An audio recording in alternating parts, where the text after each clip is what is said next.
Welcome to আর রান্নাঘর। বন্ধুরা, আজকের রেসিপি স্ন্যাক্সের, তাও আবার বাঁধাকপি আলু গাজরের বড়া বলতে পারেন বা পাকোড়া বলতে পারেন। যাই হোক, যেটাই বলবেন, খেতে অসাধারণ হয়েছিল। অফ সিজনে এই বাঁধাকপি খেতে খুব ভালো লাগলো। মেয়ের জন্মদিনে বাঁধাকপি থেকে গেছিলো চাউমিন করার সময়, তো সেই বাঁধাকপি দিয়ে রাত্রিবেলায় বড়া করে নিলাম। প্রথমে দুটো আলু ধুয়ে পরিষ্কার করে খোসা ছাড়িয়ে নিয়েছি। আলুগুলোকে গ্রেট করে নিলাম। গ্রেট করে নেওয়ার পর জল দিয়ে এই যে ফেনার মতো যে অংশ, সেটা চিপে চিপে বের করে নিলাম।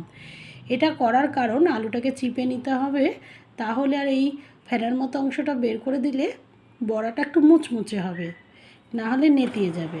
যাই হোক, আলুটা চিপে চিপে নেওয়ার পর বাঁধাকপি পাতলা পাতলা করে কাটা ছিল সেটা নিলাম, আর দুটো গ্রেট করা গাজর নিলাম।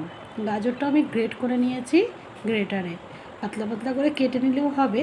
তারপর নিলাম পেঁয়াজ 1 বাটি, তারপর 3টে থেকে 4টে কাঁচা লঙ্কা কুচি করে দিলাম, আর বেশ খানিকটা ধনেপাতা অপশনাল, এখন যদি না থাকে দেবেন না। স্বাদ মতো লবণ, তারপর দিলাম 1/2 চামচ হলুদ গুঁড়ো, 1/2 চামচ লাল লঙ্কার গুঁড়ো, 1/2 চামচ জিরে গুঁড়ো, আর দিয়ে দিচ্ছি 1 চামচ মতো কালো জিরে।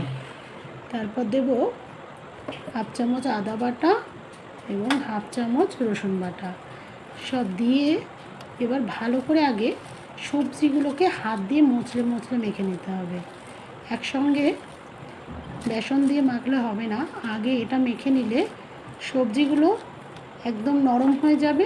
তারপর আমি বেসনটা ব্যবহার করব, নাহলে বুঝে উঠতে পারবো না যে কতটা বেসন লাগবে। দেখুন অনেকটাই কমে গেছে। এবার 1 বাটি বেসন দিলাম, আর দিয়ে দিলাম 2 থেকে 3 চামচ চালের গুঁড়ো। চালের গুঁড়োটা দিলে একটু মুচমুচে ভালো হয়। এবার দেওয়ার পর একটু ভালো করে হাত দিয়ে এবার মাখিয়ে নিচ্ছি। যদি বাঁধাকপি বা যে কোনো পাকোড়াতে আপনি যদি এই টিপসগুলো আপনারা খেয়াল করেন, তাহলে কিন্তু রান্নায় পারদর্শী হয়ে উঠবেন। এবার বড়ার শেপে এরকমভাবে নিয়ে তেল গরম করে আমি এবার একে একে দিয়ে দিচ্ছি।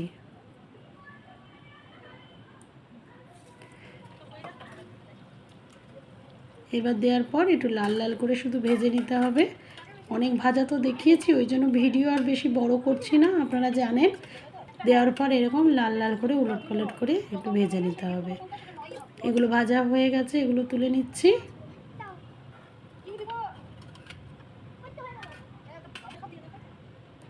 গরম গরম ভাতে পাকোড়া খেতে খুব ভালো লাগছিল। বাদ বাকিগুলো এরকম ছেড়ে দিলাম।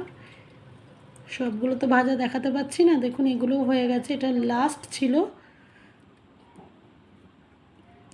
সবগুলো ভাজা হয়ে গেল। এর মধ্যে থেকে কিছু খাওয়াও হয়ে গেছে, ভাজতে ভাজতেই কিছুটা শেষ হয়ে যায়। আপনাদেরও যদি আমার এই সিম্পল রেসিপিগুলো, ঘরোয়া রেসিপি, আমি কোনো বেশি কিছু দেখাই না, খুব অল্পর মধ্যেই দেখাই, যেগুলো বাড়িতে থাকে বা কিছু, এইভাবে ভেজে আপনারাও খেতে পারেন, মুড়ির সাথেও খেতে পারেন। শীতকালে যেমন মুড়ির সাথে খুব ভালো লাগে। আমি রাত্রিবেলা এটা ভাতের সাথে পরিবেশন করেছিলাম। এখন রাত্রে প্রতিদিনই ভাতের সাথে কিছু না কিছু